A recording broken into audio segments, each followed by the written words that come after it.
Hey, what's up, guys? This is Nerd Talker Podcast. I'm your host, Eli. Joining me today is my good friend and co-host, Ben. Hey guys, happy to be here. We would like to thank all our listeners for tuning into this week's episode. We review media entertainment on a 0.25 scale that we came up with that interprets all media, adding up to 10. We watch so you don't have to. Spoiler warnings. Dear God, spoiler warnings. Ben, are there spoilers? Dude, it's a review show. Of course there's spoilers.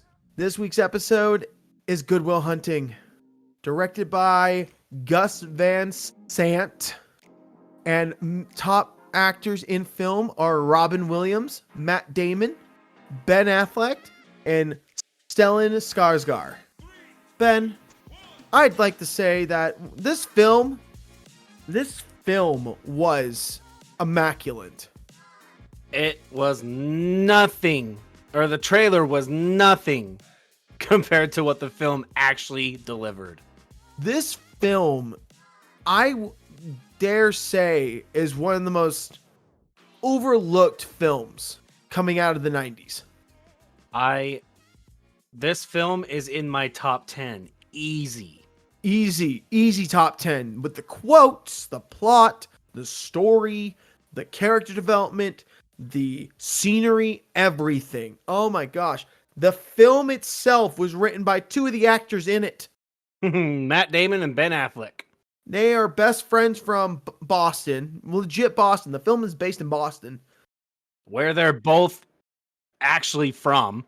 Yeah. And then all of a sudden, it's like they write a story together and act in it. And the cast they got is far out like it's a home run. Absolutely phenomenal. Oh, it was breathtaking. Now, the synopsis of this film, because this film came out in 1997, it was, oh my gosh. Will Hunting, a janitor at MIT, has a gift for mathematics, but needs help from a psychologist to find direction in his life. Simple, plain, that's what it really is. That's exactly what you're getting. But there's more to it if you watch it. There's more to it. Oh, there's a lot to this film. Yeah, and it's like, holy shit. My God, the language is coming out because this film is just so profound. Because I just found such a connection with this film. Oh, it's so good. Like, I even teared up at the end. It hits too hard. Every goddamn time I tear up at the end. Not the end, but close to the end, about 10 minutes too. So, we're going to go through this story and plot. Well, first, what did you rate it? I gave it, let's see, I gave it a 9. I also gave it a 9. Story and plot, I gave it a 0.75. Same.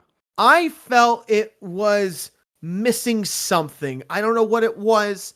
I think it's more on the fact that I didn't like the dynamic of, I think the MIT professor, his name was Lambo. I don't think I really liked Lambo's connection with Will.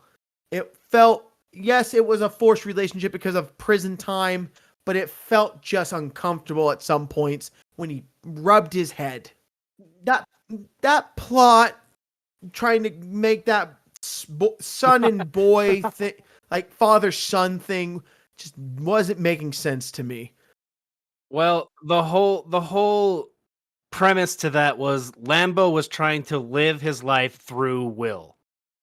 Because Will is a math genius and Lambo is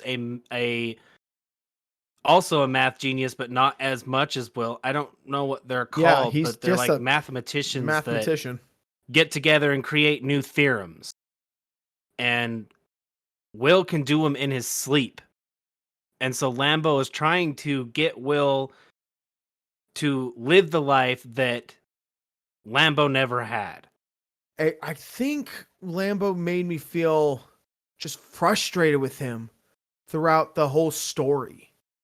Because he was Oh yeah, he was just trying to force Will into all this different stuff that obviously Will didn't want. Exactly. It was just so forced, and I think that's where the plot was gearing me away a little with him, like with the overall. But it was just like everything else in the story with like Will's connection with Sean and Chucky's connection with Will, like that story, those storylines were just so good. And then that weird, I felt like the romantic relationship in this film really wasn't. It was there. It built something, but it didn't feel right. Yeah, it just felt like it was put in there just to have a little bit of romance, but not really needed. Exactly. Their first date was kind of cute, but other than that, like the romance was just kind of forced into the plot. I didn't feel like there was position for it. I felt like when he gave her the math problem, like the problems for her class, because he just did them on a napkin, I felt like, okay, he's trying to do something quirky, something cute. And then she just felt flat. Like it didn't feel like it was real. No, I didn't. I felt no connection to Skylar at all throughout the whole film. Yeah, it was just flat to me. So that's why I gave the 0.75. Agreed. I wish there was more reason for that love connection. I mean, I get why they put it in because Will doesn't have connections, but he had that connection with Sean, so you didn't need Skylar in there too. Yeah, no, I think Skylar just tried to add a dynamic of who you gonna choose, the bromance or the love interest. Basically. Yeah. Acting and voice acting. Oh, that was a 1, bro. 1. The acting was just absolutely phenomenal. Home run. On all sides from every character in this film except Skylar. Skylar was the downfall to this whole thing. But come on, you have to give it. Morgan, Casey Affleck was just on point, being annoying and funny. And my favorite scene with him was he's like, "Hey, do not be jerking off in my mom's room. Don't be watching porn in my mom's room again." And he runs down the stairs like, "Hey guys, what's up?" And it's like, God damn it, you pig! That's what you felt like when he's just saying. And then the line is, "Morgan, if you're watching pornos in my mom's room again, I'm gonna give you a fucking beating." And then he just runs down the stairs. You just hear,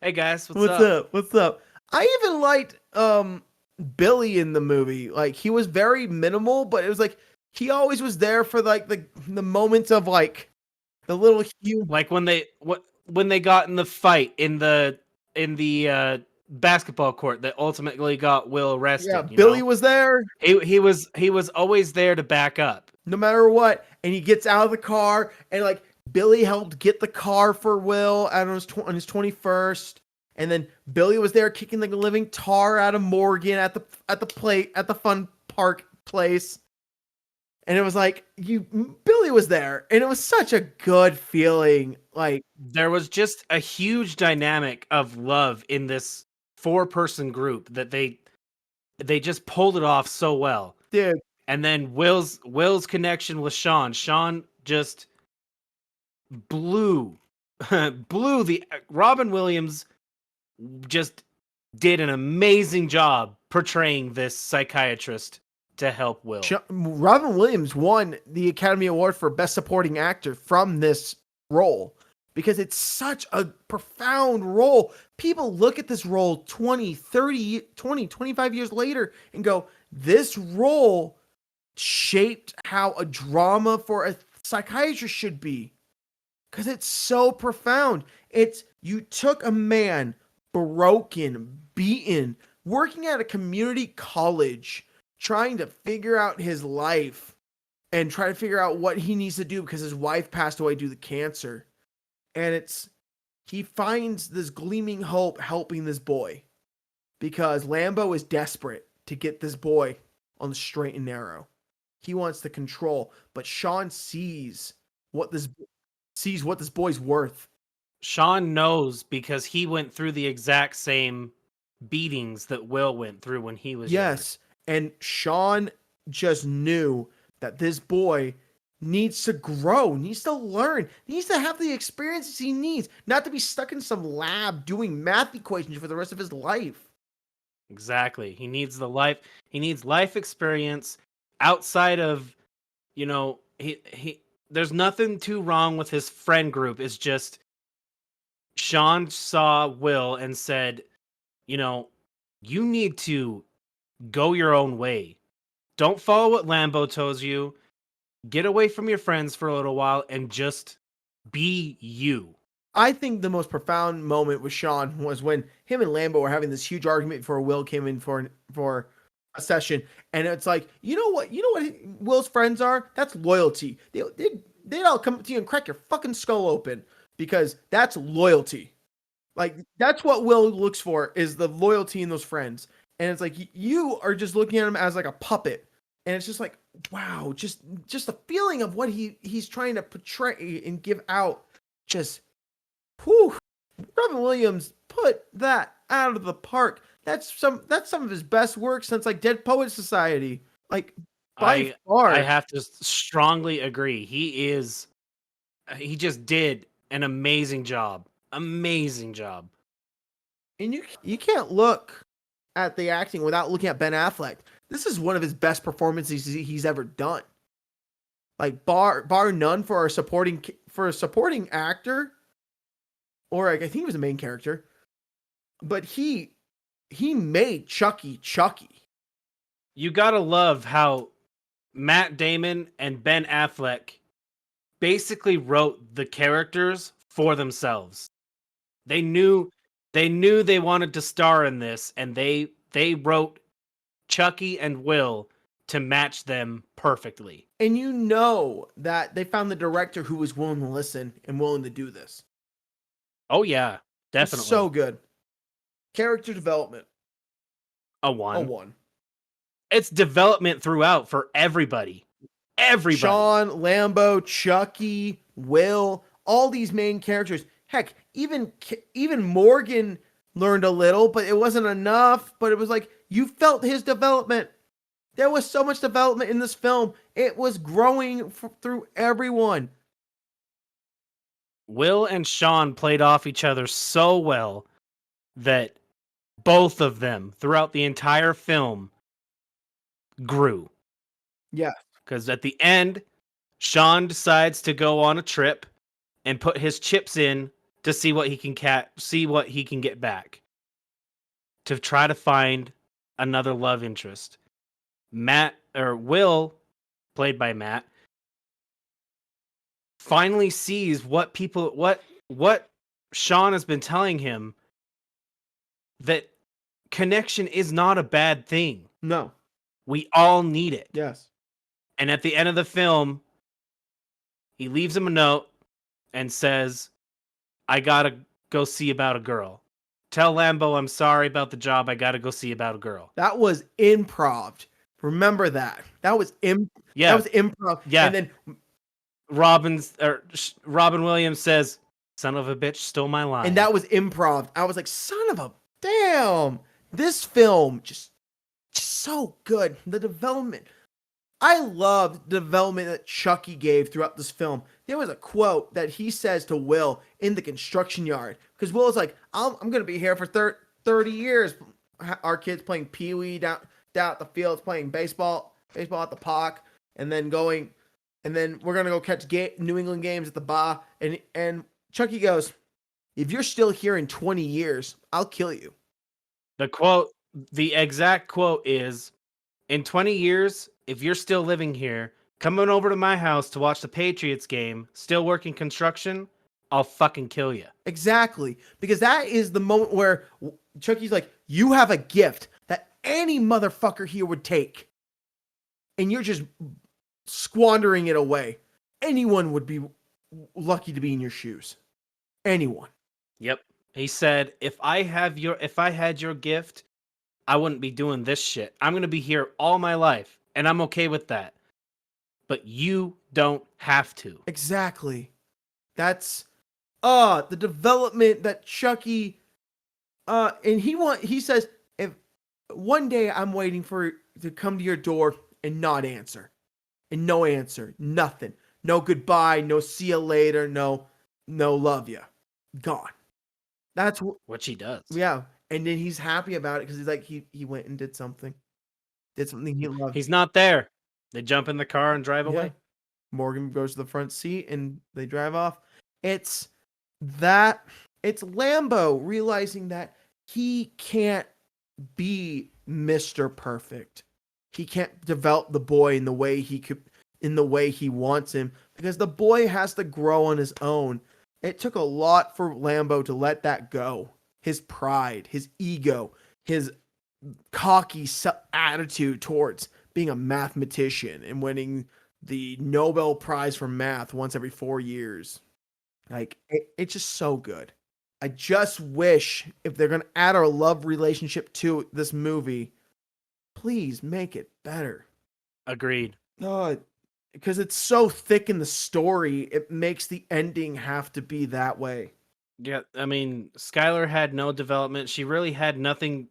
The one thing she had that had to do with Will's development was he got the courage to leave. Yeah. He left to California to meet back up with Skylar. That's the only thing that she gave to this story. Okay, sound and music. I gave it a 1. I gave it a solid 1. I felt the beginning orchestrate piece where they're going in, they're showing off those intro names with the before trailers, and that it was like the beginning credits or whatever they called back in the day, where they showed off all the names of the actors and everything, and with the books in the background and the math problems and that was very well done. The music was so intricate and nice and calming and just peaceful, and you felt with a flute, it's like, oh, so good. And then, like, every time he had a problem, like, he went home and did the math problem in his head at his house, you heard the music of, oh, like, them playing a violin, and it's like they got an orchestra to do this, and it was so good. I think all the music was live on set. I think so. I can neither confirm nor deny. I've just heard that the music was live on set. Yes, and it was so good. And like the ending scene where Chucky's leaving the house, you hear the, and it's like, oh yeah, it's so good. You know that he's happy about it. It's uprising because he's like, Will went to go do his thing. And then the ending song when he's driving away, oh, that was so good. Oh, it was just so clean. I loved the music. Oh. Roll credits, and she's just driving down the road, and there's this beautiful music playing in the back. It's just perfect to cap off the perfect movie, and it's just beautiful. He's driving I-95 where he's heading west. Oh, it's so good. So clean. I loved it. Loved every second. It's amazing that they got that shot off because I've never seen that road empty ever. Me either. Yeah, I've never seen that road empty, and I've only been there once, but no, I haven't. I lived there, so it's like I never saw that road empty. Next one is cinematography and animation. I gave that a 1. I gave it a 1, and I feel I'm going to give a couple negatives, but it's still a 1. It's still a 1. I felt they did the generic 90 shot where by far. The running man going to the college, heading to class. You saw the mysterious running into a door to hide shot where Lambo was chasing after Will. After Will said, fuck you. He's like, yo, what's your name, kid? And it's like, okay. Like, can I just say that I absolutely love how the premise of this entire film was just because Lambo saw Will solve a problem on a chalkboard? Yes. The only reason is because that problem took 2 years for his colleagues and him to solve. And he's there 10 minutes later. All right. Sorry.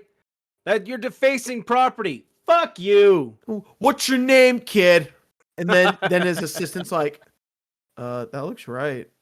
Looks right to me. Goes, yeah, that's right. And then I loved just those shots, the ending scene, the ending of the movie, the shot behind the car.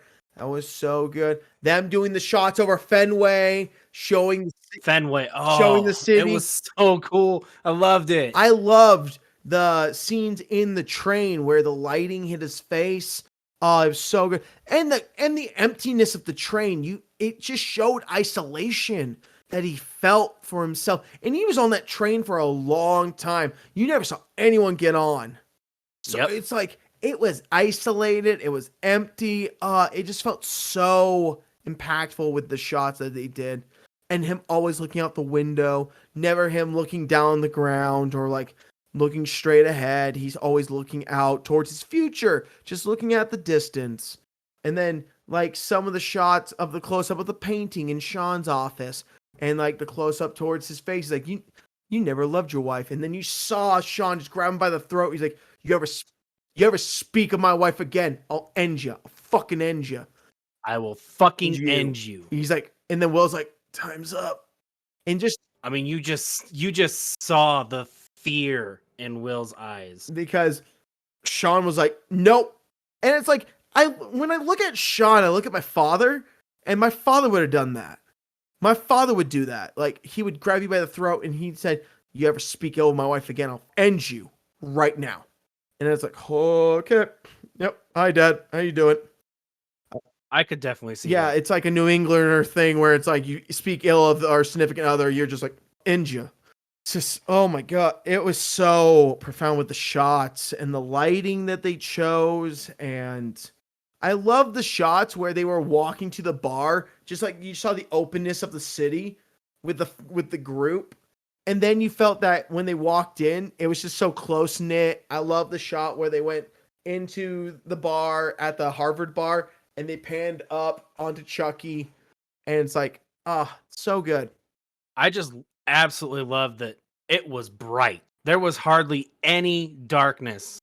This film has darkness in it, but there were hardly any dark scenes. Exactly. That to me creates just wonderful cinematography, because a dark film, a black and white, gray, brown film to show sadness is boring. It's overplayed. And this movie did not show that. Yeah, the bench scene with the lighting and the camera they did the pan back and forth to each one.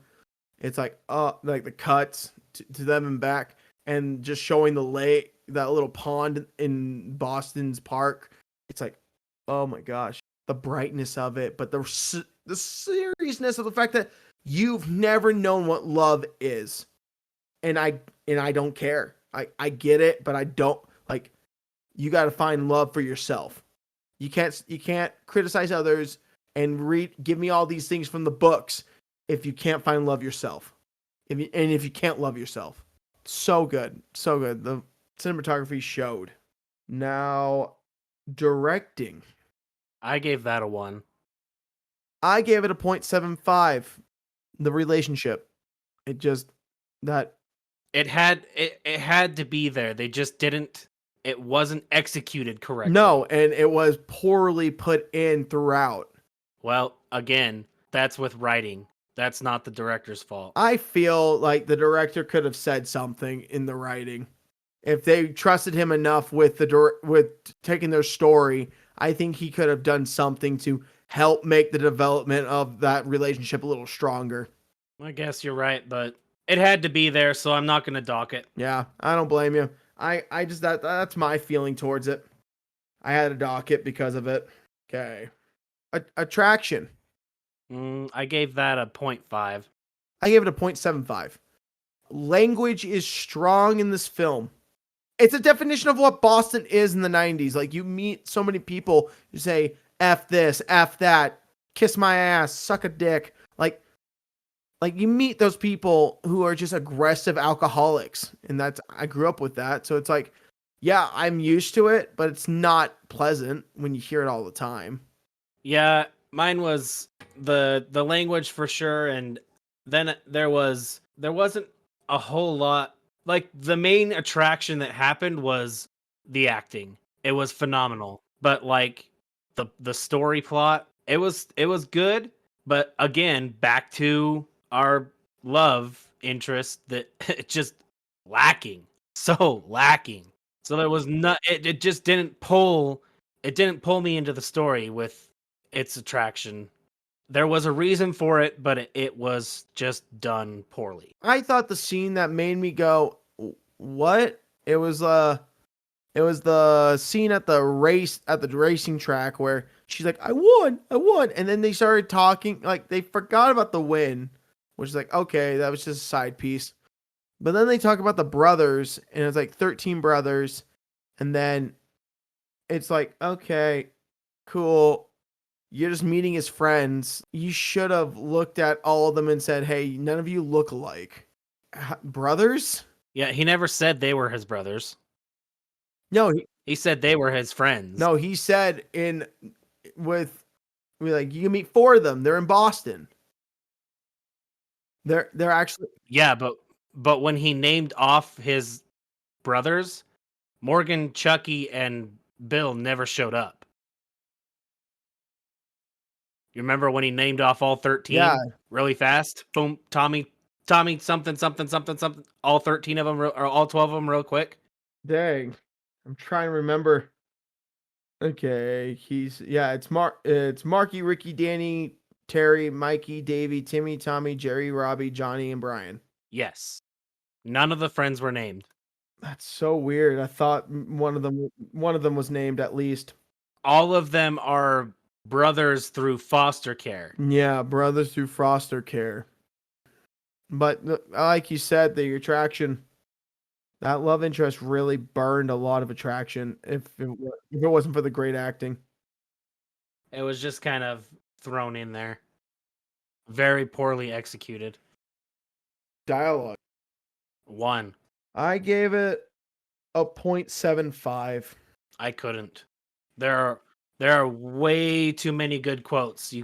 I could not downgrade that. I felt there are quotes in there that speak the truth to what this film portrays. Like when Sean says, "Will, it's not your fault." Will, it's not your fault. That is the line that gets me every goddamn time. It seriously makes me cry every time. Not tear up. I am bawling every time I watch this film. Oh yeah. No, that line is profound. But the one quote, the best, I don't care what anybody says, the best monologue in all of cinematic history is Sean on the park bench. It's long, but I'm going to frickin' read it. Okay. So if I asked you about art, you'd probably give me the skinny on every art book ever written. Michelangelo, you know a lot about him? Life's work, political aspirations, him and the Pope, sexual orientations, the whole works, right? But I bet you can't tell me what it smells like in the Sistine Chapel. You've never actually stood there and looked up at the beautiful ceiling, seen that. If I asked you about women, you'd probably give me a syllabus of your personal favorites. You may have even been late a few times, but you can't tell me what it feels like to wake up next to a woman and feel truly happy. You're a tough kid. I ask you about war, and you'd probably throw Shakespeare at me, right? Once more into the breach, dear friends, but you've never been near one. You've never held your best friend's head in your lap and watched him gasp his last breath, looking to you for help. And if I asked you about love, probably quote me a sonnet, but you've never looked at a woman and been totally vulnerable, known someone could level you with her eyes, feeling like God put an angel on earth just for you, who could rescue you from the depths of hell. And you wouldn't know what it's like to be her angel and to have that love for her to be there forever. Through anything, through cancer, you wouldn't know about sleeping, sitting up in the hospital room for 2 months holding her hand because the doctors could see in your eyes that the term visiting hours doesn't apply to you. You don't know about real loss because that only occurs when you love something more than you love yourself. I doubt you've ever dared to love anybody that much. I look at you, I don't see an intelligent, confident man. I see a cocky, scared, shitless kid. But you're a genius, Will. No one denies that. No one could possibly understand the depths of you.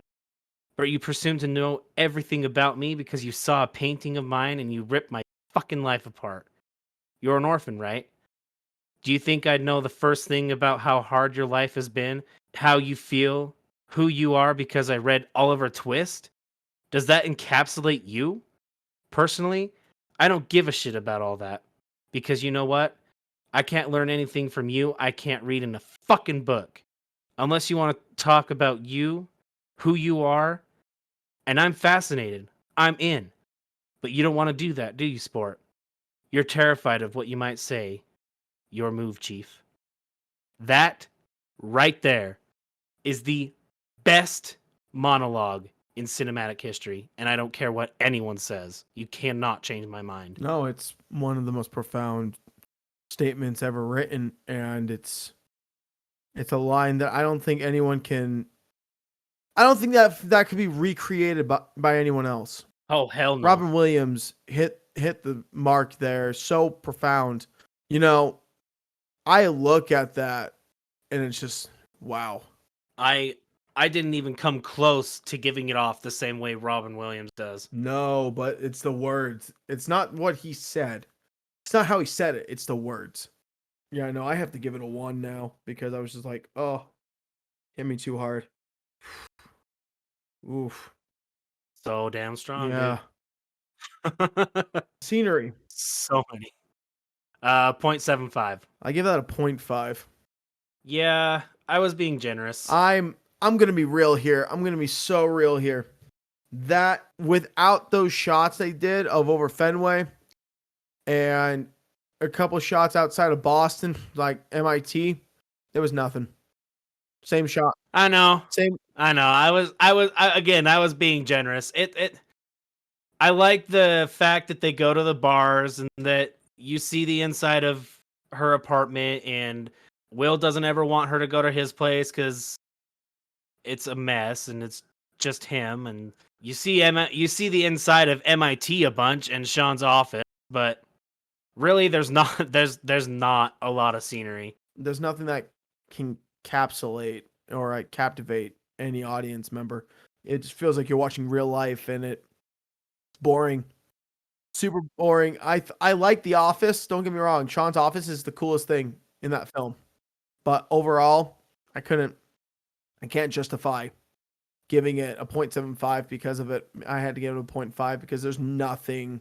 I think the most different was Sean's classroom and the dinner, and they went to dinner.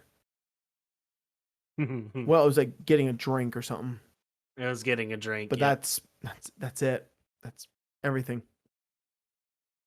I did like the shots of what it looked like on the outside of Boston, just the street shots and the batting cages and the overlook of Boston with the helicopter view. So I'll keep it at 0.75, but it's still being very generous. Yeah, no, the 0.5, I had to give it that because it just didn't spark excitement for me.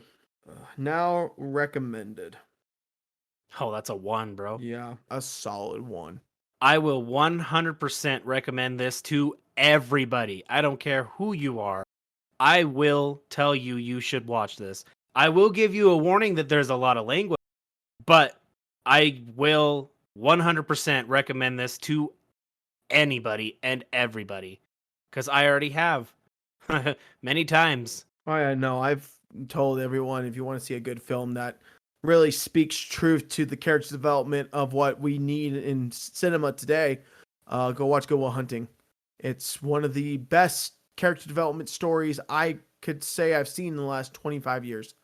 It's something that you can't recreate the relationship you had with Will and Sean. You can't recreate Chucky and Will. You can't recreate Sean and Lambo. Those guys are such a dime a dozen of a script, of an act, anything like that. I can say I've not seen a film that has hit me that hard like Good Will Hunting has. I cried at the part with Sean at sitting on the park bench. I cried at the part where he said, "Will, it's not your fault." Because I felt the connection with those characters. such deeply because it felt like my father was there. It just felt so impactful to me through watching all of this. And yeah, we had that lame romance, but it made Will grow into something that he needed to be, not something that he wanted to be, what he needed. And that's why this film stands the test of time. Like, Matt Damon even says this is one of the greatest films he's ever worked on because he thinks this is a project that couldn't have happened without the cast and crew that he had. I can say this with 100% honesty, and it will hold. I don't care what anyone says.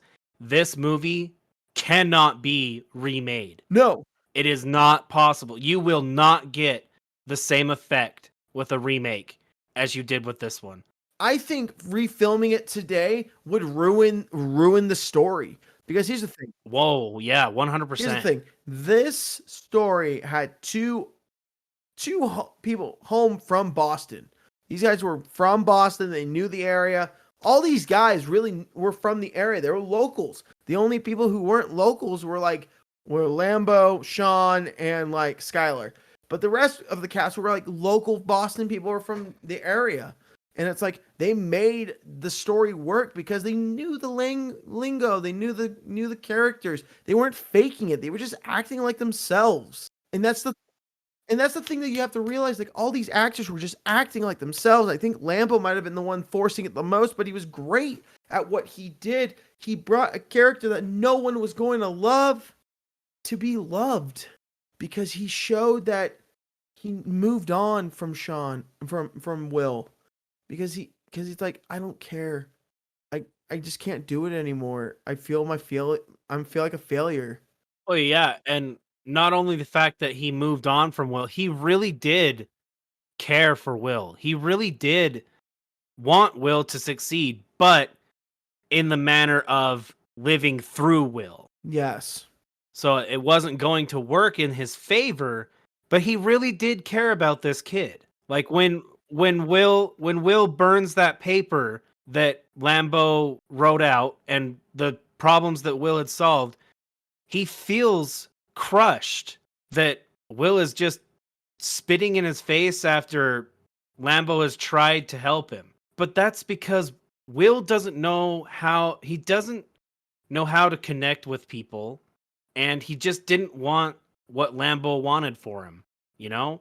But Lambeau did care. So Stellan Skarsgård made us love Lambeau, even though we didn't want to. Exactly. This film just screams a profound statement of, we want life to be great. If you have this gift, proceed with the gift. Don't hold yourself back. Be what you need to be and what you want to be. And Sean helped Will show that. From being broken, from being damaged. And Sean showed him that there is love for him and he can show it to others. He can open up and love. It's possible. And this film is definitely in my top 10 list and has been for a while. It's a classic romance drama that happens to be just an amazing plot line. The only thing that kind of downed it was the fact that the romance was lackluster. It'll keep you entertained throughout. It's kind of slow for the first 15 minutes where they're just kind of, gathering together. He went to pick up Will, but then it picks up and the story gets going and you start getting into the humor, you start getting into the drama, you start getting into the connections and the love and the genius that is Will Hunting. It's just an amazing story throughout. Hey, you can't deny that line when Chucky walks into the bar in the beginning goes, Hey, Tracy, why didn't you give me that little hoochie like you always do? I'll give it a rest with your Irish cast. Tootsie Roll. Tootsie Roll. Tootsie Roll. Tootsie Roll. Fucking Morgan. I loved it. He's like, hey, shut the... He's like, where are you going? I'm going to head to bed. It's not even 10 o'clock. Yeah, I'm tired. It's like, he's like, yeah, Tootsie Roll. I'm Irish curse. What's she talking about? Double burger. I have your fucking sandwich. Give me my fucking sandwich. There's your double burger. I'll put it up here on the dash, and every week you can pay me your 6 cents. When you get to where you need to be, you can have your damn burger. Yeah, we'll do a welfare program. A welfare program where every week you'll hand me your 15 cents, and then by the end of the week you can have your sandwich. Here's your double burger, you bastard. Morgan, if you don't get out of this fucking car right now, after I kick their ass, you're next. No, there's great humor in this film. But overall, this film is a story of showing love to the one who feels there's no love in this world. The loveless. And it's captivating, it's breathtaking, and downright heartbreaking to see what you have to go through to enjoy the journey we went through. It really shows you that there are people out there who love you. You just got to open up. Yeah. It is just a very heartwarming story, and you will not regret watching it. I can promise you that. Yeah, no, this film, if you watch it, you'll love it. I guarantee. If you willingly give this a shot, you'll love it. Past the language, you'll love it. Well, to wrap up the episode, we're going to talk about next week's episode. We're actually doing an anime series. It is No Game, No Life. Ben, the trailer. How'd you feel about this trailer? I am 100% interested in this show. I love that it's an isekai. I love that it's a brother and sister going into this world to just play fucking games. I am a gamer, not a video gamer. I love to play board games, card games, any other type of game. I'll play video games, but for the most part, I love strategic thought process games. So I know that I'm going to really enjoy this show, and I gave this trailer a 7.5. I gave this trailer, it looked good. It looks colorful. It looks lovely. I give this trailer a 7 because I feel like I'm not the biggest fan of isekai. I'm not the biggest fan, but I can get myself into it. And I think it's going to be really good because it looks fascinating by the color palette they picked. And the story sounds interesting. I think it will be a good ride. So I like to say thanks, Ben, for joining me this week on the Nerdtaku podcast. Of course. I love being here and have an absolute blast just talking with you guys. And I hope to see you next week. And I thank everyone for tuning in to this week's episode of the Nerdtaku podcast. And don't forget to like, share, subscribe. We're on all social media platforms and all podcasting platforms. So you guys have a great week and take care. Thanks for joining us, guys.